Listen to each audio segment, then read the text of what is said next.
How's it going, everybody? This is Nick, and we are looking at Mezco's Jason Voorhees from Friday the 13th, Part 3. This is a part of their 112 Collective Pose Play Display. So he comes in the standard box.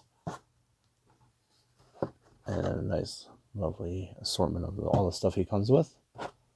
Alright, so full disclaimer, I'm not a huge horror film fan. So, I haven't seen Friday the 13th Part 3. I've seen bits and pieces of Friday the 13th. I know what it's about. I know the story. I know the character. It's just not me. So, I'll be reviewing this figure solely on what he is. Alright, so, base. Base. Nice looking base. I do believe that's a movie poster. So, I like that. It reflects the movie that he's representing. So, looking good. I like the base. Alright, so let's look over good old Jason. Get a better look. So, head sculpt wise, nice looking representation, good mask. Let's go through the plastic and the fabrics. Keep forgetting to do that. Fabric shirt, fabric undershirt, fabric pants, plastic head, plastic arms, plastic feet. Articulation wise, he's got articulation in the head ball joint, none in the neck, and I think that's due to the sculpting. Shoulder, double jointed elbow. I got the hip, ball jointed hip, double jointed knee, ball joint at the ankle. Standard. Ab, yep, there's an ab, and waist is done very well. Nothing really inhibiting the waist. So good articulation. All right, now let's go over his sculpt. Hockey mask is done very, very nicely. Details to his hands are beautifully done. Even I know he's deformed, so I know that even the sculpting in the back of his neck is representative of the character. So without the mask, when I face mother could love, but it's beautifully done. I know that's what he's supposed to look like. I know that they did a good job with it. Overall, the paint and the sculpting is done very, very nicely. So I'm just going to put that mask back on him because he is hideous. All right. He does pop right out. It feels like he pops off the screen. I keep hearing that damn sound in my head. I'm not going to make the sound. I know the sound. We all know the sound. If you're watching this video, you know the sound. All right.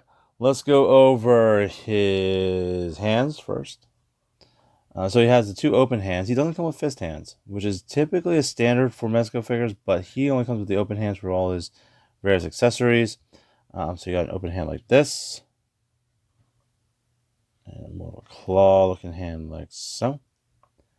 And another claw-looking hand, which looks kind of dirty. Which I like that they added a little attention to detail by making him a little bit dirty on the fingertips. And it almost looks for the spear gun, trigger finger hand. Okay.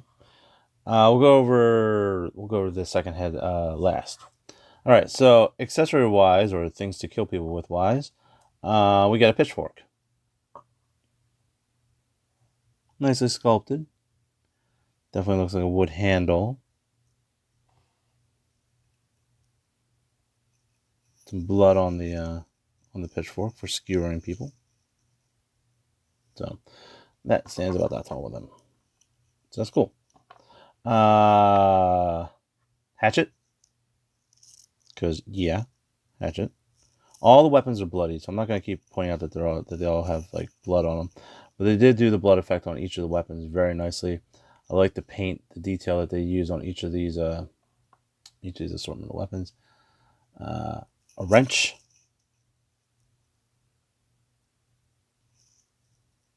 Nicely sculpted. A cleaver.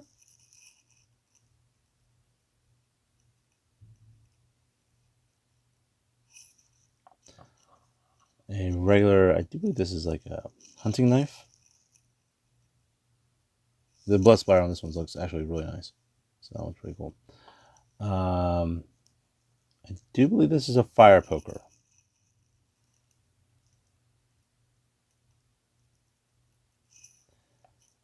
A spear gun. This is what the trigger finger was for. You get a spear gun.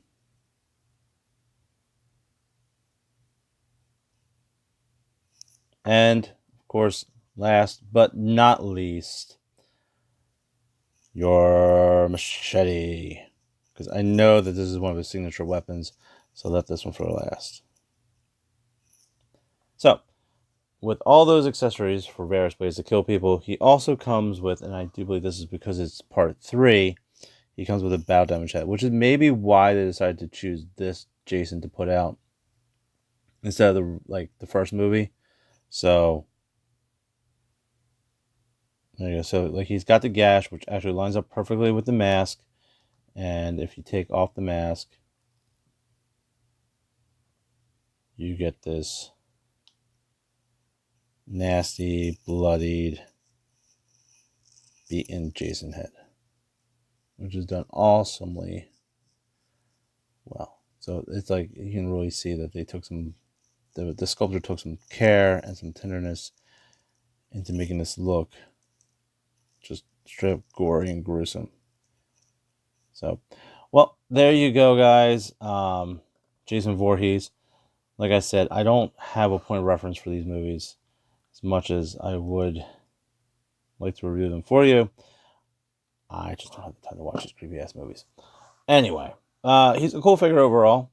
Anybody who's a fan of Jason, who's a fan of Friday the 13th movies, would enjoy having him on your shelf.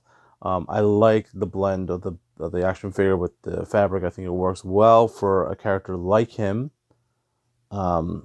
Just because he's a regular human being. There's nothing superhero about him. He's not like a Wolverine or a Spider-Man where you have to kind of match him to a comic book. Like, this was an actor who was in an outfit, like it's normal clothing, it's normal attire. They got the sculpt down right for the creepiness of him.